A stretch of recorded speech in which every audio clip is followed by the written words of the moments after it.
Hello friends, എല്ലാ കൂട്ടുകാർക്കും score railway മലയാളത്തിൻ്റെ മറ്റൊരു സെഷനിലേക്ക് സ്വാഗതം.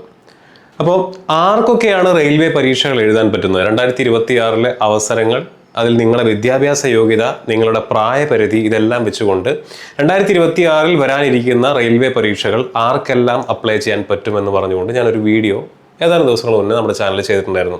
അപ്പോൾ ആ വീഡിയോ കാണാത്തവരുണ്ടെങ്കിൽ ആ വീഡിയോ നിർബന്ധമായിട്ടും കണ്ടു നോക്കുക. അതിൻ്റെ ഒരു തുടർച്ച എന്ന വണ്ണമാണ് ഞാൻ ഈ വീഡിയോ ചെയ്യാനായിട്ട് ഉദ്ദേശിച്ചിരിക്കുന്നത്. അപ്പോൾ ഇന്നത്തെ നമ്മുടെ സെഷന് നമ്മൾ മെയിനായിട്ട് നോക്കാനായിട്ട് പോകുന്നത് RRB എക്സാംസിന് എന്തൊക്കെയാണ് പഠിക്കാനുള്ളത് എന്ന്. അപ്പം ഓൾറെഡി പ്രിപ്പയർ ചെയ്തുകൊണ്ടിരിക്കുന്ന കുട്ടികളാണ്, കഴിഞ്ഞ വർഷം അതിന് മുന്നത്തെ വർഷമൊക്കെ എക്സാമിന് എഴുതിയിട്ടുള്ള കുട്ടികളാണെന്നുണ്ടെങ്കിൽ നിങ്ങൾക്കൊരു ധാരണയുണ്ടാവും ഏകദേശം എന്തൊക്കെയാണ് പഠിക്കാനുള്ളത് എന്നുള്ളത്. ആദ്യമായിട്ട് റെയിൽവേ പരീക്ഷകൾക്ക് തയ്യാറെടുക്കാൻ പോകുന്ന കുട്ടികൾക്ക് വേണ്ടിയിട്ടാണ് ഈ വീഡിയോ കംപ്ലീറ്റ്ലി ഡെഡിക്കേറ്റ് ചെയ്തിരിക്കുന്നത്.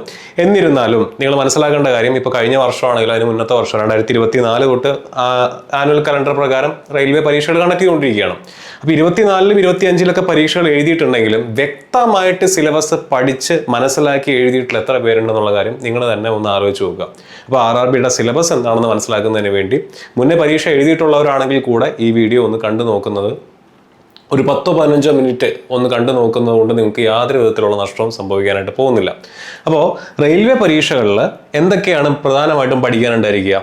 നമുക്ക് പ്രധാനമായിട്ടും പഠിക്കേണ്ടി വരിക മാത്സ് പഠിക്കാനുണ്ടായിരിക്കും, റീസണിങ് പഠിക്കാനുണ്ടായിരിക്കും, സയൻസ് പഠിക്കാനുണ്ടായിരിക്കും, ജനറൽ അവയർനെസ് പഠിക്കാനുണ്ടായിരിക്കും. ഇതിന് പുറമെ ഇതിൻ്റെ ഈ ഒരു ഗ്രൂപ്പിൽ നമുക്ക് ഇങ്ങനെ ഒരു കാറ്റഗറൈസ് ചെയ്ത് പറയാൻ പറ്റാത്ത ഏതാനും മിസലേനിയസ് ടോപ്പിക്സും കൂടെ ഉണ്ടായിരിക്കും. പ്രധാനമായിട്ടും ഈ 4 വിഷയങ്ങളാണ് നമുക്ക് പഠിക്കാനുള്ളത്: maths, reasoning, science, general awareness. അപ്പോൾ പൊതുവിൽ കുട്ടികൾ നമ്മുടെ അടുത്ത് ചോദിക്കാറുണ്ട്, ഞാൻ ALPയുടെ കോഴ്സ് എടുത്തു കഴിഞ്ഞാൽ അല്ലെങ്കിൽ ALP എക്സാമിന് പ്രിപ്പയർ ചെയ്യുന്ന ആളാണെന്നുണ്ടെങ്കിൽ എനിക്ക് ജൂനിയർ എഞ്ചിനീയർ എക്സാം ക്രാക്ക് ചെയ്യാനായിട്ട് പറ്റുമോ? ഞാൻ ജൂനിയർ എഞ്ചിനീയർ എക്സാം പഠിക്കുന്ന ആളാണെങ്കിൽ എനിക്ക് സെക്ഷൻ കൺട്രോളർ എക്സാം ക്രാക്ക് ചെയ്യാനായിട്ട് പറ്റുമോ? ഞാൻ സെക്ഷൻ കൺട്രോളർ എക്സാം പഠിക്കുന്ന ആളാണെങ്കിൽ എനിക്ക് NTPC പരീക്ഷ ക്രാക്ക് ചെയ്യാനായിട്ട് പറ്റുമോ? ഇങ്ങനെയൊക്കെ കുട്ടികൾ നമ്മുടെ അടുത്ത് ചോദിക്കാറുണ്ട്. അപ്പോൾ ഈ സിലബസ് വ്യക്തമായിട്ട് മനസ്സിലാക്കി കഴിഞ്ഞാൽ, ഓരോ പരീക്ഷയും എന്തൊക്കെയാണ് ചോദിക്കുന്നതെന്ന് മനസ്സിലാക്കി കഴിഞ്ഞു കഴിഞ്ഞാൽ നിങ്ങൾക്കത് കുറച്ചുകൂടി എളുപ്പമാണ്. അപ്പോൾ ഇത് ഇനി ഇവിടെ നിന്ന് അങ്ങോട്ടുള്ള ഭാഗം കൃത്യമായിട്ട് കാണുക. ഞാൻ നേരത്തെ പറഞ്ഞ പോലെ ഇത്രയും ഭാഗങ്ങളാണ് നിങ്ങൾക്ക് പഠിക്കാനുള്ളത്. നമുക്ക് ഓരോ സബ്ജക്റ്റുകൾ എടുത്ത് വെച്ച് നോക്കാം. ആദ്യം കണക്ക് തന്നെ ആയിക്കോട്ടെ, മാത്സിൻ്റെ അവസ്ഥ എന്താ? പ്രധാനമായിട്ടും നമുക്ക് 3 ടൈപ്പ് ഓഫ് മാത്സ് ആണ് നിങ്ങളുടെ റെയിൽവേ പരീക്ഷകളുടെ മൊത്തത്തിലുള്ള സിലബസിനകത്ത് കൊടുത്തിട്ടുള്ളത്. അതിൽ ഒന്നാമത്തെ ടൈപ്പ് ഇതാ, ഇത് നോക്കുക: assistant loco pilot, technician grade 3, junior engineer, NTPC group D. ഈ എഴുതിയിരിക്കുന്ന എല്ലാ പരീക്ഷകളുടെയും നോട്ടിഫിക്കേഷൻ എടുത്ത് നോക്കിക്കഴിഞ്ഞാൽ അതിനകത്ത് കാണുന്ന മാത്സിൻ്റെ സിലബസ് സെയിം ആണ്. അതാണ് ഒന്നാമത്തെ ടൈപ്പ് എന്ന് പറഞ്ഞാൽ. അപ്പോൾ അസിസ്റ്റന്റ് ലോക്കോ പൈലറ്റ് പരീക്ഷയ്ക്ക് വേണ്ടി മാത്സ് പഠിക്കുന്ന കുട്ടി അതിനു വേണ്ടി മാത്രമല്ല പഠിക്കുന്നത്. നിങ്ങൾക്ക് ടെക്നീഷ്യൻ ഗ്രേഡ് 3 മാത്സിന്റെ സിലബസും കവർ ആവും, ജൂനിയർ എഞ്ചിനീയറിന്റെ മാത്സിന്റെ സിലബസും കവർ ആവും, NTPC പരീക്ഷയുടെ, അത് ഗ്രാജുവേറ്റിന്റെയും അണ്ടർ ഗ്രാജുവേറ്റിന്റെയും മാത്സിന്റെ സിലബസ് കവർ ആവും, ഗ്രൂപ്പ് D പരീക്ഷയുടെയും മാത്സിന്റെ സിലബസ് കവർ ആവും. മനസ്സിലാവുന്നുണ്ടോ? ഈ ഒരു ധാരണ നിങ്ങൾക്ക് ഓരോ സബ്ജക്റ്റിലും ഉണ്ടായിരിക്കണം. അപ്പോൾ ഓരോ എക്സാമിന് പ്രിപ്പയർ ചെയ്യുന്ന സമയത്ത് ഞാൻ എത്രത്തോളം കൂടുതൽ പഠിക്കണം, എന്ത് ഒഴിവാക്കണം എന്നുള്ളത് വ്യക്തമായിട്ട് മനസ്സിലാക്കണം. പല വീഡിയോസ് നിങ്ങൾ യൂട്യൂബിൽ കാണും. അപ്പോൾ അവിടെ എല്ലാം റെയിൽവേക്ക് വേണ്ടി ഒരു ഒറ്റ കണ്ടന്റ് ആണ് കൊടുക്കുന്നത്. അങ്ങനെയല്ല. ചില എക്സാംസിന്, ചില പർട്ടിക്കുലർ എക്സാംസിന് നമുക്ക് കണ്ടന്റിൽ മാറ്റം വരാം. രണ്ടാമത്തെ ഒരു ടൈപ്പാണ് ടെക്നീഷ്യൻ ഗ്രേഡ് 1. അപ്പോൾ ഇത് ഡിപ്ലോമ കുട്ടികൾ എഴുതുന്ന പരീക്ഷയാണ്. BSc ഇലക്ട്രോണിക്സുകാരും അതുപോലെ തന്നെ ഡിപ്ലോമ ഉള്ളവരും BTech ഇലക്ട്രിക്കൽ ഇലക്ട്രോണിക്സ് ഒക്കെ ഉള്ളവർ എഴുതുന്ന പരീക്ഷയാണ്. അവർക്ക് സെപ്പറേറ്റ് ഒരു മാത്സിന്റെ സിലബസ് ഉണ്ട്. അതിനകത്ത് നമ്മുടെ സെറ്റ് അതുപോലുള്ള സംഭവങ്ങളാണ്. നമ്മുടെ +1 +2 പഠിക്കുന്ന മാത്സിന്റെ ഇന്റഗ്രേഷൻ ഡിഫറൻസിയേഷൻ അല്ല, പക്ഷേ സെറ്റ്സും പ്രോബബിലിറ്റി ഒക്കെ അടങ്ങുന്ന ഒരു സിലബസ് ആണ് ടെക്നീഷ്യൻ ഗ്രേഡ് 1ന്റെ സിലബസ്. അപ്പോൾ 2 മാത്സിന്റെ സിലബസ് ആയി. ഇത്രയും പരീക്ഷകൾക്ക് കൂടെ ഒരു സിലബസ്, ഈ പരീക്ഷയ്ക്ക് മറ്റൊരു സിലബസ്. തീർന്നില്ല, മറ്റൊരു മാത്സിന്റെ സിലബസ് ഉണ്ട്. അതാണ് സെക്ഷൻ കൺട്രോളർ. അപ്പോൾ ഇതിൽ നോക്കിക്കഴിഞ്ഞാൽ ടൈപ്പ് 1നും ടൈപ്പ് 2നും ടൈപ്പ് 3ക്കൊക്കെ കോമൺ ആയിട്ടുള്ള കുറച്ച് എലമെന്റ്സ് ഉണ്ട്, പക്ഷേ വ്യത്യസ്തമായിട്ടുള്ള എലമെന്റ്സ് ആണ് കൂടുതലും. സെക്ഷൻ കൺട്രോളറിന് കുറച്ചധികം പഠിക്കാനുണ്ട്. ഗ്രേഡ് 1ന് എൻറ്റയർലി ഡിഫറെന്റ് ആയിട്ടുള്ള കുറച്ചധികം ടോപ്പിക്സ് നിങ്ങൾക്ക് എക്സ്ട്രാ പഠിക്കാനായിട്ട് കാണും. ഇതാണ് മാത്സിന്റെ അവസ്ഥ. ഓക്കെ, അപ്പോൾ ഇതിന്റെ സിലബസ് എങ്ങനെയിരിക്കും? സിലബസ് നോക്കാം. നമുക്ക് ടൈപ്പ് 1 ആദ്യം നോക്കാം. ടൈപ്പ് 1ന്റെ അവസ്ഥ എന്ന് വെച്ച് കഴിഞ്ഞാൽ ഇതാണ് RRB നമ്മുടെ ALPക്കും ഗ്രേഡ് 3ക്കും ജൂനിയർ എഞ്ചിനീയറിനും NTPC ഗ്രാജുവേറ്റ്, അണ്ടർ ഗ്രാജുവേറ്റ് അതുപോലെ തന്നെ ഗ്രൂപ്പ് D പരീക്ഷകൾക്കും കൊടുത്തിട്ടുള്ള മാത്സിന്റെ സിലബസ് ഇതാണ്. ഇത് ഏത് നോട്ടിഫിക്കേഷൻ വേണമെങ്കിൽ നിങ്ങൾ എടുത്ത് നോക്കിക്കോ, നിങ്ങൾക്ക് ഈ സിലബസ് കാണാനായിട്ട് സാധിക്കും. ഇതാണ് ടൈപ്പ് 1ന്റെ സിലബസ്. അപ്പോൾ ഇവിടെ നമ്പർ സിസ്റ്റം ഉണ്ട്, ബോട്ട് മാസ് ഉണ്ട്, ഡെസിമൽ, ഫ്രാക്ഷൻസ്, LCM, HCF, അങ്ങനെ ഇതാ പോകുന്നത്. സ്ഥിരമായിട്ട് നമ്മൾ പഠിക്കുന്ന കാര്യങ്ങളൊക്കെ തന്നെയാണ്. അതാണ് ടൈപ്പ് 1 സിലബസ് എന്ന് പറഞ്ഞു കഴിഞ്ഞാൽ. ടൈപ്പ് 2 സിലബസ് എന്ന് പറഞ്ഞു കഴിഞ്ഞാൽ അതാണ്ടോ ടെക്നീഷ്യൻ ഗ്രേഡ് 1 ഒരു വലിയൊരു സിലബസാണ്, കുറച്ച് വ്യത്യസ്തമാണ്. നമ്മൾ നേരത്തെ കണ്ട സിലബസിനേക്കാളും വ്യത്യസ്തമാണ്. ഇവിടെയും നമ്പർ സിസ്റ്റം ഒക്കെ കിടപ്പുണ്ട്, പക്ഷെ ഇവിടെ സെറ്റിന് സെപ്പറേറ്റ് ആയിട്ട് തന്നെ ഒരു ഇത് കൊടുത്തിട്ടുണ്ട്, സ്റ്റാറ്റിസ്റ്റിക്സ് കൊടുത്തിട്ടുണ്ട്, കോർഡിനേറ്റ് ജോമെട്രി അതുപോലുള്ള സംഭവങ്ങൾ, heights and distance, surface area and volume ഒക്കെ സെപ്പറേറ്റ് ആയിട്ട് തന്നെ മെൻഷൻ ചെയ്തിട്ടുള്ള ഒരു സിലബസാണ് ടൈപ്പ് 2 സിലബസ് എന്ന് പറഞ്ഞു കഴിഞ്ഞാൽ. ഇനി ടൈപ്പ് 3യുടെ അവസ്ഥ എന്താ? Section controller. അതിനകത്ത് അനലിറ്റിക്കൽ ആൻഡ് മാത്തമാറ്റിക്കൽ കേപ്പബിലിറ്റി എന്ന് പറഞ്ഞിട്ടാണ് മാത്സിന്റെ സിലബസ് സ്റ്റാർട്ട് ചെയ്യുന്നത് തന്നെ. അതിനെ വീണ്ടും 2 പാർട്ടായിട്ട് ഡിവൈഡ് ചെയ്തിട്ടുണ്ട്. അതിലെ ഒന്നാമത്തെ പാർട്ടിനെ വീണ്ടും മാത്സ് എന്ന് വിളിക്കുന്നു. അപ്പോൾ ഇവിടെ വീണ്ടും നമ്പർ സിസ്റ്റം വന്നു. ഈ നമ്പർ സിസ്റ്റം നമ്മൾ എവിടെ കണ്ടതാണ്? ടൈപ്പ് 1 കണ്ടതാണ്. ഏരിയാസ് ആൻഡ് വോളിയംസ് ഇത് നമ്മൾ അവിടെ കണ്ടതാണ്. ഓൾജിബ്രയൊക്കെ അവിടെ കണ്ടതാണ്. LCM HCF അവിടെ കണ്ടതാണ്. ഡാറ്റ അനാലിസിസ് ആൻഡ് ഇന്റർപ്രിറ്റേഷൻ നിങ്ങൾ ഇതിന് മുന്നേ കാര്യമായിട്ട് കണ്ടിട്ടില്ല. അത് എവിടെ വന്നു? സെക്ഷൻ കൺട്രോളറിൽ കയറി വന്നു. അപ്പോൾ കുറച്ച് പോർഷൻസ് ഒക്കെ നമ്മൾ മുന്നേ ടൈപ്പ് 1 കണ്ടതാണ്, എങ്കിലും കുറെ പോർഷൻസ് ഒക്കെ എവിടെ കയറി വന്നിട്ടുണ്ട്. ലീനിയർ ഇക്വേഷൻസ് ഒക്കെ എവിടെ കയറി വന്നിട്ടുണ്ട്? ടൈപ്പ് 3 അഥവാ സെക്ഷൻ കൺട്രോളറിന്റെ മാത്സിനകത്ത് കയറി വന്നിട്ടുണ്ട്. ഇതാണ് മാത്സിന്റെ സിലബസ്. അപ്പോൾ നിങ്ങൾ RRBയുടെ പരീക്ഷകൾക്ക് പ്രിപ്പയർ ചെയ്യുന്ന കുട്ടികളാണെന്നുണ്ടെങ്കിൽ, ഞാൻ നേരത്തെ പറഞ്ഞു നിങ്ങളുടെ ക്വാളിഫിക്കേഷൻ അനുസരിച്ചുകൊണ്ട്, പ്രായപരിധി അനുസരിച്ചുകൊണ്ട് നിങ്ങൾക്ക് ഏത് പരീക്ഷ അപ്ലൈ ചെയ്യാന്നുള്ളത് മുന്നേ ഒരു വീഡിയോയിൽ ഞാൻ ഡിസ്കസ് ചെയ്തിട്ടുണ്ട്. അതിൻ്റെ സിലബസ് ക്ലാസിഫിക്കേഷനും നിങ്ങൾക്ക് പഠിക്കേണ്ടത് എന്തൊക്കെ പഠിക്കണം എന്നുള്ളതാണ് ഈ വീഡിയോയിൽ പറയുന്നത്. മാത്സിന് 3 സിലബസ് ഉണ്ട്. അത് ഏതൊക്കെ പരീക്ഷകൾക്ക് ഏതൊക്കെ സിലബസ് ആണെന്നുള്ളത് നമ്മൾ കണ്ടു. അടുത്ത സബ്ജക്റ്റ് ഏതാണ്? റീസണിങ്. റീസണിങ്ങിന് നമുക്ക് പ്രധാനമായിട്ടും 2 സബ്ജക്റ്റ് അല്ലെങ്കിൽ 2 സിലബസ് ആണുള്ളത്. ഒന്നാമത്തെ നേരത്തെ പറഞ്ഞ അതേ പരീക്ഷകൾ, അസിസ്റ്റന്റ്, ലോക്കോ പൈലറ്റ്. ഇവിടെ ഞാൻ ടെക്നീഷ്യൻസ് എന്നാണ് കൊടുത്തത്. എന്ന് പറഞ്ഞു കഴിഞ്ഞാൽ ഇതിനകത്ത് ഗ്രേഡ് 1 ഗ്രേഡ് 3 കവേർഡ് ആണ്. ജൂനിയർ എഞ്ചിനീയർ, NTPC, അതിനകത്ത് ഗ്രാജുവേറ്റ്, അണ്ടർ ഗ്രാജുവേറ്റ് വരും, ഗ്രൂപ്പ് ഡി. ഇത്രയും പരീക്ഷകൾക്ക് ഒറ്റ സിലബസ് ആണ്. ഏതിന്? റീസണിങ്ങിന്. രണ്ടാമത്തെ ടൈപ്പ് ഏതാണ്? സെക്ഷൻ കൺട്രോളർക്ക് മറ്റൊരു സിലബസ് കൂടെ അവർ പ്രൊവൈഡ് ചെയ്തിട്ടുണ്ട്. ഇനി അത് ഓരോന്നായിട്ട് നമുക്ക് നോക്കാം. ടൈപ്പ് 1 ഇതാണ് ALP, technician grade 1 grade 3, junior engineer, NTPC, graduate, under graduate, group D. ഇത്രയും പരീക്ഷകളുടെ റീസണിങ്ങിന്റെ സിലബസ് ആയി കൊടുത്തിരിക്കുന്നതാണ്. ഇനി ടൈപ്പ് 2 നോക്കി കഴിഞ്ഞാലോ, അതിനകത്ത് കുറച്ച് വ്യത്യസ്തമായിട്ടുള്ള കാര്യങ്ങൾ കാണാം. ലോജിക്കൽ കേപ്പബിലിറ്റി എന്ന് പറഞ്ഞൊരു പോർഷൻ ഉണ്ട്. അവിടെ ലോജിക്കൽ റീസണിങ്, ബൈനറി ലോജിക്, ഇതൊക്കെ പുതിയ ടോപ്പിക്കാണ്. സിലോജിസ് നമ്മൾ മുന്നേ പഠിച്ചിട്ടുള്ളതാണ്. ബ്ലഡ് റിലേഷൻ ഒക്കെ മുന്നേ പഠിച്ചിട്ടുള്ളതാണ്. റീഡിംഗ് കോംപ്രിഹെൻഷൻ എൻറ്റയർലി ഡിഫറെൻറ്റ് ടോപ്പിക്കാണ്. മെന്റൽ റീസണിങ്ങിനകത്ത് വീണ്ടും അനലോഗി, ഇതൊക്കെ നമ്മൾ മുന്നേ പഠിച്ചിട്ടുള്ളതാണ്.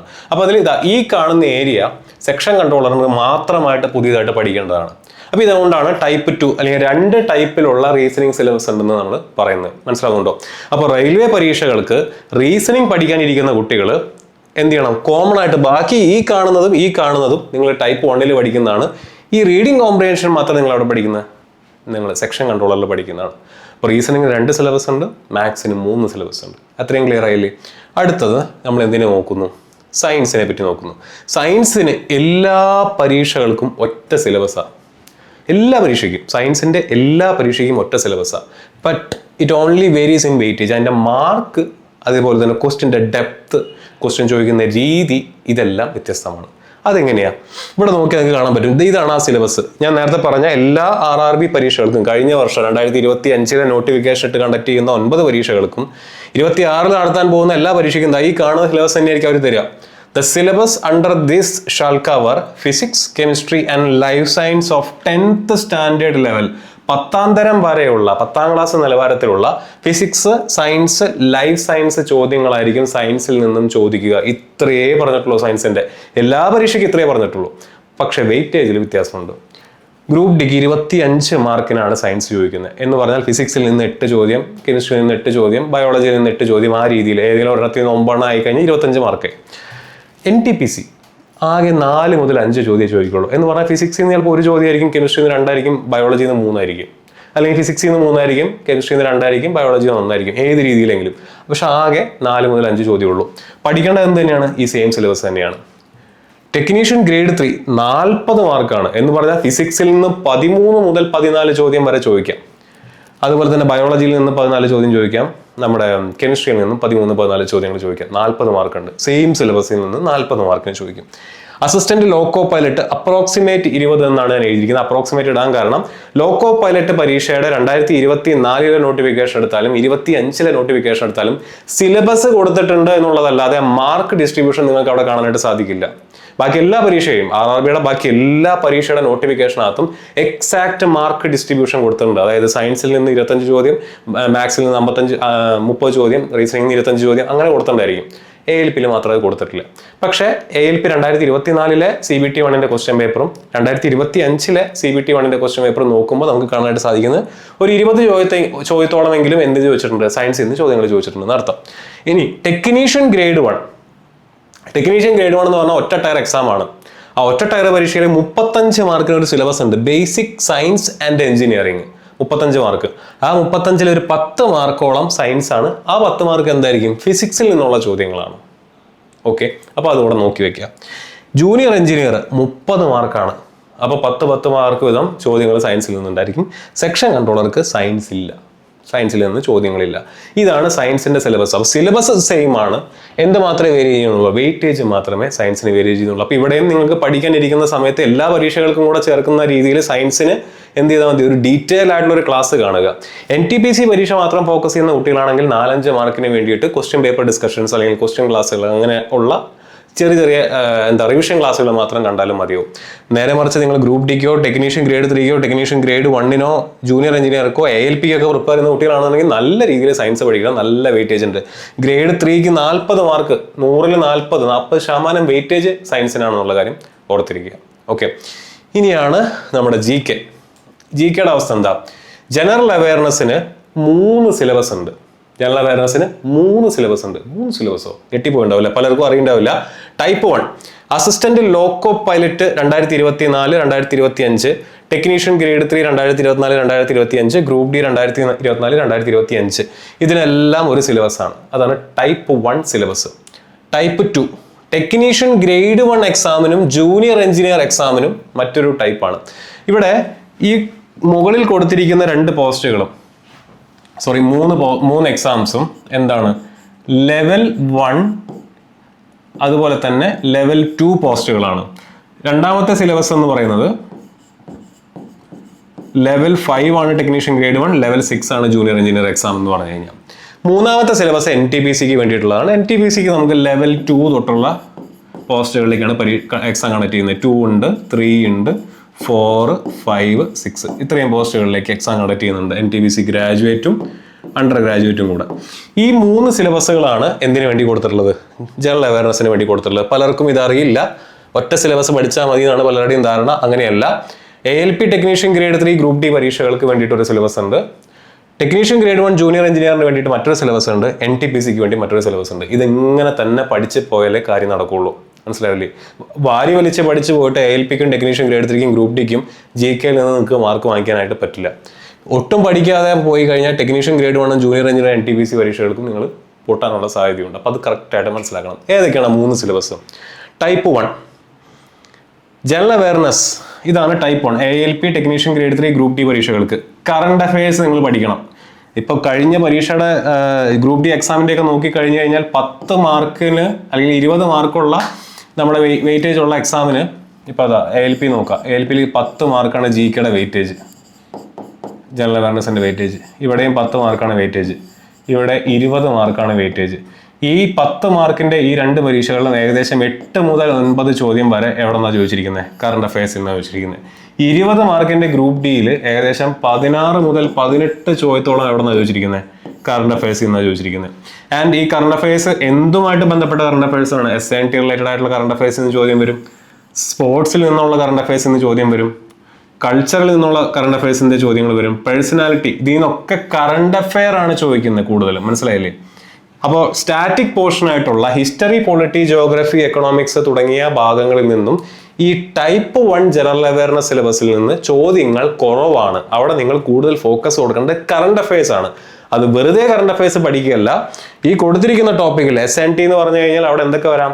അവിടെ സയൻസ് ആൻഡ് ടെക്നോളജി എന്ന് പറഞ്ഞാൽ എന്തൊക്കെ വരാം? നാസയുടെ അല്ലെ, ISRO, യൂറോപ്യൻ സ്പേസ് ഏജൻസി, അങ്ങനെ സ്പേസിന്റെ ഒരു ഇത് വരാം, ഡിഫൻസിന്റെ വരാം, അതുപോലെ തന്നെ നമ്മുടെ ജനറ്റിക്കലി മോഡിഫൈഡ് ക്രോപ്സ്, അങ്ങനെ ഒരുപാട് അഡ്വാൻസ്മെന്റ് നടക്കുന്ന ഒരു ഏരിയയാണ് സയൻസ് ടെക്നോളജി എന്ന് പറയുന്നത്. അപ്പോൾ അവിടെ നിന്നൊക്കെ കറന്റ് നടക്കുന്ന ഇപ്പോൾ ഏറ്റവും ഫാസ്റ്റസ്റ്റ് സൂപ്പർ കമ്പ്യൂട്ടർ അങ്ങനെയുള്ള ചോദ്യങ്ങളൊക്കെ വരാം. സ്പോർട്സ് എന്ന് പറയുമ്പോൾ കറന്റ് നടക്കുന്ന ഇവന്റുകൾ എന്തെങ്കിലും ഉണ്ടെങ്കിൽ അത്, അതിന്റെ അവാർഡുകൾ, അതിന്റെ ടോപ്പ് സ്കോറർ, ടോപ്പ് അവാർഡ് കിട്ടിയ രാജ്യം, പ്ലേയേഴ്സ്, അങ്ങനെയുള്ള കാര്യങ്ങളൊക്കെ പഠിക്കണം. പേഴ്സണാലിറ്റീസ് പഠിക്കണം, കൾച്ചർ പഠിക്കണം, എക്കണോമിക്സ്, പൊളിറ്റിക്സ് എന്ന് പറയുമ്പോൾ പൊളിറ്റി അല്ല, പൊളിറ്റിക്സ് തന്നെയാണ്. ഏറ്റവും അടുത്ത റീസെന്റ് നടന്നിട്ടുള്ള തെരഞ്ഞെടുപ്പുകളിൽ ജയിച്ചിട്ടുള്ള പാർട്ടികൾ, അവരുടെ നേതാക്കന്മാരുടെ പേരുകൾ, ഭൂരിപക്ഷം, അതൊക്കെ ചോദിച്ചിട്ടുണ്ട്. പലപ്പോഴായിട്ട് അങ്ങനത്തെ ക്വസ്റ്റ്യൻസ് ഒക്കെ കാണാനുണ്ട്. And other subjects of importance. ഈ അതർ സബ്ജക്ട്സ് ഓഫ് ഇമ്പോർട്ടൻസിലാണ് എന്തൊക്കെ കടന്നു വരുന്നത്? നമ്മുടെ ഹിസ്റ്ററിയിൽ നിന്നുള്ള 1-2 ചോദ്യമൊക്കെ കടന്നു വരുന്നത്. മനസ്സിലാവുന്നുണ്ടോ? ഇതാണ് ടൈപ്പ് 1 സിലബസ്. ഇതാണ്, ഇങ്ങനെ വേണം നിങ്ങൾ ALPക്കും ഗ്രേഡ് 3ക്കും ഗ്രൂപ്പ് ഡിക്കും GK പഠിക്കാനായിട്ട്. പക്ഷേ ഈ പഠനമല്ല എവിടെ ആവശ്യം? ടെക്നീഷ്യൻ ഗ്രേഡ് 1നും ജൂനിയർ എഞ്ചിനീയറിനും ആവശ്യം. സിലബസ് വലുതായത് കണ്ടോ? നേരത്തെ കണ്ട സിലബസ് പോലെയാണോ ഇത്? അല്ല. ടെക്നീഷ്യൻ ഗ്രേഡ് 1 ജൂനിയർ എഞ്ചിനീയർ വന്നപ്പോൾ സിലബസ് വലുതായി. ആൻഡ് അവിടെ വ്യക്തമായിട്ട് കൊടുത്തിട്ടുണ്ട് കറണ്ട് അഫയേഴ്സ് പഠിക്കണം. ഓക്കെ, പഠിക്കാം. ജോഗ്രഫി, നേരത്തെ ജോഗ്രഫി നിങ്ങൾ കണ്ടോ? ഇല്ല. Culture and history of India including freedom struggle, ഇത് നിങ്ങൾ നേരത്തെ കണ്ടോ? ഇല്ല. പൊളിറ്റി കണ്ടോ? ഇല്ല. ഇപ്പൊ കാണാൻ സാധിക്കുന്നില്ലേ? കോൺസ്റ്റിറ്റ്യൂഷൻ പഠിക്കണം, എക്കോണമി പഠിക്കണം, എൻവയോൺമെന്റൽ ഇഷ്യൂസ് പഠിക്കണം, അത് സ്പോർട്സ് പഠിക്കണം, ജനറൽ സയന്റിഫിക് ആൻഡ് ടെക്നോളജിക്കൽ ഡെവലപ്മെന്റും പഠിക്കണം. അപ്പൊ ഇത്രയും ഡീറ്റെയിൽ ആയിട്ടാണ്. അപ്പൊ ഇതിൽ ടെക്നീഷ്യൻ ഗ്രേഡ് 1ന് 10 മാർക്കാണ് വരുന്നത്, ജൂനിയർ എഞ്ചിനീയറിന് 15 മാർക്കിനാണ് GK വരുന്നത്. ടെക്നീഷ്യൻ ഗ്രേഡ് 1ന്റെ 10 മാർക്കിൽ ഒരു 6 മാർക്കെങ്കിലും എന്തായിരിക്കും? സ്റ്റാറ്റിക് ആയിരിക്കും. എന്ന് പറഞ്ഞാൽ 3-ൽ 2. 15-ൽ 5 മാർക്കെങ്കിലും കറണ്ട് അഫെയർ ആയിരിക്കും. 5/15 കറണ്ട് അഫെയർ പോവും. ബാക്കി ഒരു 10/15 മാർക്ക് സ്റ്റാറ്റിക് പോവും. അപ്പോൾ ടെക്നീഷ്യൻ ഗ്രേഡ് 1 ജൂനിയർ എഞ്ചിനീയർ എക്സാമിന് പഠിക്കുന്ന കുട്ടികളാണെന്നുണ്ടെങ്കിൽ നിങ്ങൾ GKയിൽ സ്റ്റാറ്റിക്കിന് കുറച്ചുകൂടെ ഫോക്കസ് കൊടുക്കണം. കറണ്ട് അഫയേഴ്സ് മാത്രം പഠിച്ചു പോയിട്ട് കാര്യമില്ല. മറ്റോടത്താണെങ്കിൽ കറണ്ട് അഫയേഴ്സ് മാത്രം പഠിച്ചാൽ മതി. ഇതൊന്നും അറിയാതെ ആയിരിക്കും നിങ്ങൾ എക്സാമിന് എഴുതാൻ പോകുന്നത്. അപ്പോൾ ഇതാണ് എക്സാമിനെ പറ്റി ക്ലാരിറ്റി വേണമെന്ന് പറയുന്നത്. എന്ത് പഠിക്കണം എന്നുള്ളതിനെ വ്യക്തമായിട്ടുള്ള ക്ലാരിറ്റി വേണമെന്ന് പറയുന്നത്. നമ്മുടെ എല്ലാ ചാനലിലുള്ള ഓരോ വീഡിയോസ് നോക്കി കഴിഞ്ഞാൽ നമുക്ക് മനസ്സിലാക്കാൻ പറ്റും. ഇതെല്ലാം ഡീറ്റെയിൽ ആയിട്ട് നമ്മൾ പറയുന്നുണ്ട്. നമ്മൾ ക്ലാസ് പ്രൊവൈഡ് ചെയ്യുന്നതും ഈ രീതിയിൽ തന്നെയാണ്. ഇനി 3ാമത്തെ സിലബസ് എന്താ? NTPCയുടെ സിലബസ് നോക്കാം. ഇത്രയും ഡീറ്റെയിൽ ആയിട്ടാണ് NTPC കൊടുത്തിരിക്കുന്നത്. NTPCക്ക് അകത്താണ്, അതിന് GKക്ക് അകത്താണ് സയൻസിനെ കൊടുത്തിരിക്കുന്നത്. General science and life science up to 10th level CBC, അവിടെ അത്ര തന്നെ കൊടുത്തിട്ടുള്ളൂ. ഉണ്ടോ? ഇതാണ് NTPCയുടെ ജനറൽ അവയർനെസ്സിന്റെ സിലബസ്. അപ്പോൾ NTPC, നിങ്ങൾ അസിസ്റ്റന്റ് ലോക്കോ പൈലറ്റിന് പഠിക്കുന്ന GK ആണോ NTPC പഠിക്കുന്നത്? അല്ല. ജൂനിയർ എഞ്ചിനീയർ പഠിക്കുന്ന GK ആണോ NTPC പഠിക്കുന്നത്? അല്ല. അതിന്റെ സിലബസ് വ്യത്യസ്തമാണ്, അതിന്റെ മാർക്ക് ഡിസ്ട്രിബ്യൂഷനും വ്യത്യസ്തമാണ്. അത്രയും ഡീറ്റെയിൽ ആയിട്ട് തന്നെ നിങ്ങൾക്ക് ഇവിടെ ഇത് പഠിക്കാനുണ്ട്, കവർ ചെയ്യാനുണ്ട്. ഓക്കെ, അപ്പോൾ ഇതാണ് GKയുടെ 3 വ്യത്യസ്ത സിലബസുകൾ. അപ്പോൾ മാത്സിന് 3 വ്യത്യസ്ത സിലബസ് ഉണ്ട്, റീസണിങ്ങിന് 2 സിലബസ് ഉണ്ട്, സയൻസിന് ഈ കാണുന്ന ഒറ്റ സിലബസേ ഉള്ളൂ. 10ാം ക്ലാസ് വരെയുള്ള ഫിസിക്സും കെമിസ്ട്രിയും ബയോളജിയും പഠിക്കാമെന്ന് മാത്രമേ RRB പറയാറുള്ളൂ. GKക്ക് 3 സിലബസ് ഉണ്ട്. ALP technician grade 3 and group ഡിക്ക് ഒരു syllabus, technician grade 1 and junior എഞ്ചിനീയറിന് ഒരു syllabus, NTPC graduate and under ഗ്രാജുവേറ്റിന് മറ്റൊരു സിലബസ്. ക്ലിയർ ആയോ? അപ്പോൾ 3 GKയുടെ സിലബസും ക്ലിയർ ആയി. ഇനി ഇതിന് പുറമെ നിങ്ങൾ പഠിക്കേണ്ടി വരുന്ന മിസലേനിയസ് ടോപ്പിക്സ് ഞാനൊന്ന് കാണിച്ചു തരാം. എന്തൊക്കെയാണ്? 1, ബേസിക്സ് ഓഫ് കമ്പ്യൂട്ടർ അപ്ലിക്കേഷൻ. അപ്പോൾ കമ്പ്യൂട്ടർ അപ്ലിക്കേഷനിൽ നിന്ന് ചോദ്യങ്ങൾ വരാറുണ്ട്. NTPC ഗ്രാജുവേറ്റ് ലെവലിൽ 2024-ലും 2025-ലൊക്കെ ഒരു 3-4 ചോദ്യമൊക്കെ കമ്പ്യൂട്ടറിൽ നിന്ന് ചോദിച്ചിട്ടുണ്ട്. അണ്ടർ ഗ്രാജുവേറ്റ് ഒരു 2 ചോദ്യം വരെയൊക്കെ കമ്പ്യൂട്ടറിൽ നിന്ന് ചോദിച്ചിട്ടുള്ള കാണാനായിട്ട് സാധിക്കും. അതല്ലാതെ ടെക്നീഷ്യൻ ഗ്രേഡ് 1 എക്സാമിന് നിങ്ങൾക്ക് basics of computer application detail ആയിട്ട് ചോദിക്കും, പഠിക്കാനുണ്ട്. അതുപോലെ തന്നെ ജൂനിയർ എഞ്ചിനീയറിന്റെ ടയർ 2-ൽ ബേസിക്സ് ഓഫ് കമ്പ്യൂട്ടർ അപ്ലിക്കേഷൻ നിങ്ങൾക്ക് ഡീറ്റെയിൽ ആയിട്ട് പഠിക്കാനുണ്ട്. ഇത് മറ്റൊരു ടോപ്പിക്കാണ്. ഞാൻ നേരത്തെ പറഞ്ഞ മാത്സ്, റീസണിങ്, GK അല്ലെങ്കിൽ ജനറൽ സയൻസ്, ജനറൽ അവയർനെസ്സിന് പുറമെ നിങ്ങൾ പഠിക്കേണ്ടി വരുന്ന, എല്ലാവരും അല്ല, ഞാൻ നേരത്തെ പറഞ്ഞ ഈ ടോപ്പിക്സ് ഉള്ള സിലബസിലുള്ള ഭാഗങ്ങൾ അല്ലെങ്കിൽ ആ എക്സാമിന് പ്രിപ്പയർ ചെയ്യുന്ന കുട്ടികൾ പഠിക്കേണ്ടി വരുന്ന ടോപ്പിക്സ് ആണ്. 2, ബേസിക് സയൻസ് ആൻഡ് എഞ്ചിനീയറിംഗ്. അത് 2 ടൈപ്പ് ഞാൻ എഴുതാൻ കാരണം അസിസ്റ്റന്റ് ലോക്കോ പൈലറ്റ് എക്സാമിന്റെ CBT 2-ന്റെ പാർട്ട് Bയിൽ നിങ്ങൾക്ക് എന്ത് പഠിക്കാനുണ്ട്? പാർട്ട് Aയിൽ നിങ്ങൾക്ക് എന്ത് പഠിക്കാനുണ്ട്? ബേസിക് സയൻസ് ആൻഡ് എഞ്ചിനീയറിംഗ് പഠിക്കാനുണ്ട്. പാർട്ട് Aയിൽ നിങ്ങൾക്ക് ബേസിക് സയൻസ് ആൻഡ് എഞ്ചിനീയറിംഗ് പഠിക്കാനുണ്ട്. അതുപോലെ തന്നെ ടെക്നീഷ്യൻ ഗ്രേഡ് 1-നകത്തും ബേസിക് സയൻസ് ആൻഡ് എഞ്ചിനീയറിംഗ് പഠിക്കാനുണ്ട്. രണ്ടും എൻ്റയർലി ഡിഫറെൻറ്റ് സിലബസ് ആണ്, പക്ഷേ ഒരേ പേരിൽ തന്നെയാണ് അത് രണ്ടും കിടക്കുന്നത്. ഇനി ഇതിന് പുറമെ നിങ്ങൾക്ക് പഠിക്കേണ്ടി വരുന്ന ഒരു സംഭവമാണ് എൻവയോൺമെന്റ് ആൻഡ് പൊല്യൂഷൻ. ഇത് കൂടുതൽ നിങ്ങൾ പഠിക്കേണ്ടി വരുന്നത് ജൂനിയർ എഞ്ചിനീയർ എക്സാമിനാണ്. ജൂനിയർ എഞ്ചിനീയർ എക്സാമിന്റെ CBT 2-നാണ് നിങ്ങൾക്ക് എൻവയോൺമെന്റ് ആൻഡ് പൊല്യൂഷന് 10 മാർക്കിന്റെ വെയിറ്റേജ് ഉള്ള ടോപ്പിക്കാണ്. ഇനി ട്രേഡ്സ് ആൻഡ് ടെക്നിക്കൽ എബിലിറ്റീസ്, അത് അസിസ്റ്റന്റ് ലോക്കോ പൈലറ്റ് എക്സാമിനും ജൂനിയർ എഞ്ചിനീയർ എക്സാമിനാണ് ടെക്നിക്കൽ സൈഡ് നിങ്ങൾക്ക് പഠിക്കാനുള്ളത്. നിങ്ങൾ ഏത് ട്രേഡാണോ ആ ട്രേഡുമായിട്ട് ബന്ധപ്പെട്ടുള്ള ചോദ്യങ്ങൾ ഉണ്ടായിരിക്കും. ഇതിന് പുറമെ കമ്പ്യൂട്ടർ ബേസ്ഡ് ആപ്റ്റിറ്റ്യൂഡ് ടെസ്റ്റ് എന്ന് പറഞ്ഞിട്ട് CBAT എന്ന് പറഞ്ഞൊരു പരീക്ഷയുണ്ട്. അതിന് 2 സിലബസ് ഉണ്ട്. 1, അസിസ്റ്റന്റ് ലോക്കോ പൈലറ്റിന് വേണ്ടിയിട്ടുള്ള ഒരു CBAT ഉണ്ട്. 2, സ്റ്റേഷൻ മാസ്റ്റർ, ട്രാഫിക് അസിസ്റ്റന്റ് തുടങ്ങിയ NTPC പരീക്ഷയ്ക്കും സെക്ഷൻ കൺട്രോളറിന് വേണ്ടിയിട്ടുള്ള CBAT പരീക്ഷ. ഇത് എക്സ്ട്രാ നിങ്ങൾ പഠിക്കേണ്ടതാണ്. ഇത് സെപ്പറേറ്റ് ഒരു സ്റ്റേജ് തന്നെയാണ്. ഇത് MCQ മോഡൽ എന്ന് പറഞ്ഞാൽ നമ്മൾ സാധാരണ CBT മോഡലല്ല, CBAT ആപ്റ്റിറ്റ്യൂഡ് ടെസ്റ്റ് ആയിട്ട് വേണം കൺസിഡർ ചെയ്യാനായിട്ട്, സെപ്പറേറ്റ് ഒരു സ്റ്റേജ് ആയിട്ട് വേണം കൺസിഡർ ചെയ്യാനായിട്ട്. ഇതൊക്കെ ഡീറ്റെയിൽ ആയിട്ട് ആ ഓരോ പരീക്ഷകൾ വരുന്ന സമയത്ത് ഞാൻ ഡീറ്റെയിൽ ആയിട്ട് പറഞ്ഞുതരാം. ഇനി ടൈപ്പിംഗ് ടെസ്റ്റ്, NTPCയിലെ ടൈപ്പിംഗ് ടെസ്റ്റുകൾക്ക് അത് ഗ്രാജുവേറ്റിലും അണ്ടർ ഗ്രാജുവേറ്റിലും ഉണ്ട്. അവിടെ നിങ്ങൾ ടൈപ്പിംഗിൻ്റെ ഒരു ടെസ്റ്റ് കൂടെ അറ്റൻഡ് ചെയ്യേണ്ടി വരും. ആൻഡ് ഇതിന് പുറമെ ഫിസിക്കൽ എഫിഷ്യൻസി ടെസ്റ്റ്, അത് ഗ്രൂപ്പ് ഡിക്ക് മാത്രമേ ഉണ്ടായിരിക്കുള്ളൂ. മറ്റൊരു പരീക്ഷയ്ക്കും ഫിസിക്കൽ എഫിഷ്യൻസി ടെസ്റ്റ്, കായികക്ഷമത പരിശോധിക്കുന്ന എന്തുണ്ടായിരിക്കില്ല, എക്സാം ഉണ്ടായിരിക്കില്ല. ഓക്കെ, അപ്പോൾ ഇത്രയും കാര്യങ്ങളാണ് എക്സ്ട്രാ ഇതിന് പുറമെ നിങ്ങൾക്ക് പഠിക്കാനായിട്ട് ഉണ്ടായിരിക്കുക. അപ്പോൾ ഇത്രയും ഡീറ്റെയിൽ ആയിട്ട് ഞാൻ അത്യാവശ്യം ഡീറ്റെയിൽ ആയിട്ട് തന്നെ ഓരോ പരീക്ഷയ്ക്കും എന്തൊക്കെ വേണമെന്നുള്ളതും എന്തൊക്കെ പഠിക്കണം എന്നുള്ളതും എന്തൊക്കെ വിഷയങ്ങൾ എങ്ങനെയൊക്കെ കൈകാര്യം ചെയ്യേണ്ടി വരും എന്നുള്ളതൊക്കെ പറഞ്ഞു. അപ്പോൾ ആദ്യത്തെ വീഡിയോ കാണാത്തതുണ്ടെങ്കിൽ ആ വീഡിയോ ഒന്നുകൂടെ പോയി കാണുക. അതിൻ്റെ കണ്ടിന്യൂഷൻ ആയിട്ടാണ് ഈ വീഡിയോ പറഞ്ഞിരിക്കുന്നത്. അപ്പോൾ ഈ വീഡിയോ നിങ്ങൾക്ക് ഉപകാരപ്രദമായിരിക്കും. 2026 ഒരുപാട് ഒഴിവുകൾ വരുന്നുണ്ട്. അതിൽ ഏറ്റവും ആദ്യത്തെ notification May 15 assistant loco pilot exam 11,000 ചിലാൻ ഒഴിവുകളിലേക്ക് വിളിക്കാനായിട്ടിരിക്കുകയാണ്. അപ്പോൾ അസിസ്റ്റന്റ് ലോക്കോ പൈലറ്റ് എക്സാമിന്റെ ഡീറ്റെയിൽസ്, ആർക്കൊക്കെ പഠിക്കണം, എങ്ങനെ പഠിക്കണം, എവിടെ നിന്ന് പഠിക്കണം, എത്രത്തോളം ആഴത്തിൽ പഠിക്കണം തുടങ്ങിയ എല്ലാ കാര്യങ്ങളും, നോട്ടിഫിക്കേഷൻ വരുന്ന സമയത്ത് എങ്ങനെ അപ്ലൈ ചെയ്യണം, എവിടെയാണ് ഒഴിവുകളുള്ളത്, ഒഴിവ് മാത്രം നോക്കിയിട്ടാണോ അപ്ലൈ ചെയ്യേണ്ടത് തുടങ്ങിയ എല്ലാ കാര്യങ്ങളും വെച്ചുകൊണ്ടുള്ള വീഡിയോസ് നമ്മുടെ ചാനലിൽ വരുന്നുണ്ടായിരിക്കും. സ്കോർ റെയിൽവേ മലയാളത്തിൻ്റെ ചാനൽ, അല്ലെങ്കിൽ ഈ ചാനൽ ആദ്യമായിട്ട് ഫോളോ ചെയ്യുന്ന കുട്ടികളാണെന്നുണ്ടെങ്കിൽ ഈ ചാനൽ സബ്സ്ക്രൈബ് ചെയ്യുക. നമ്മുടെ സോഷ്യൽ മീഡിയ പ്ലാറ്റ്ഫോംസ്, നമ്മുടെ ടെലഗ്രാം, ഇൻസ്റ്റാ പേജ്, ഇതെല്ലാം ഫോളോ ചെയ്യുക. റെയിൽവേയുടെ എല്ലാ അപ്ഡേറ്റ്സും ഏറ്റവും വേഗത്തിൽ, ഏറ്റവും കൃത്യമായി നിങ്ങളുടെ മുന്നിലേക്ക് എത്തിക്കുന്ന ഒരു ചാനലാണ്. അതെനിക്ക് ഉറപ്പ് പറയാനായിട്ട് പറ്റും. അപ്പോൾ കൃത്യമായിട്ട് ഈ വീഡിയോസ് എല്ലാം ഫോളോ ചെയ്യുക. ഈ വർഷം തന്നെ റെയിൽവേയിൽ ഒരു ജോലി നേടാനായിട്ട് നോക്കുക. നമ്മുടെ ഓൺഗോയിങ് കോഴ്സുകളാണ് ഇവിടെ കൊടുത്തിട്ടുള്ളത്. Junior engineer, NTPC, group D, ALP ഒക്കെ നമ്മൾ ഓൾറെഡി അഡ്മിഷൻ സ്റ്റാർട്ട് ചെയ്തിട്ടുണ്ട്. താല്പര്യമുള്ള കുട്ടികൾക്ക് ജോയിൻ ചെയ്യാം. ഈ കാണുന്ന നമ്പറിൽ കോൺടാക്ട് ചെയ്യാം, അല്ലെങ്കിൽ ഒരു ഗൂഗിൾ ഫോം ഈ വീഡിയോയുടെ താഴെ കൊടുക്കാം, അത് നിങ്ങൾക്ക് ഫില്ല് ചെയ്യാവുന്നതാണ്. ഓക്കെ, അപ്പോൾ പഠിച്ചു തുടങ്ങാത്തവർ ഈ വീഡിയോ എല്ലാം കണ്ട് മനസ്സിലാക്കി എത്രയും പെട്ടെന്ന് പഠനം ആരംഭിക്കുക. ഈ വർഷം തന്നെ പഠിച്ചൊരു ജോലി നേടാനായിട്ട് നോക്കുക. മറ്റൊരു വീഡിയോയിൽ വീണ്ടും കാണാം.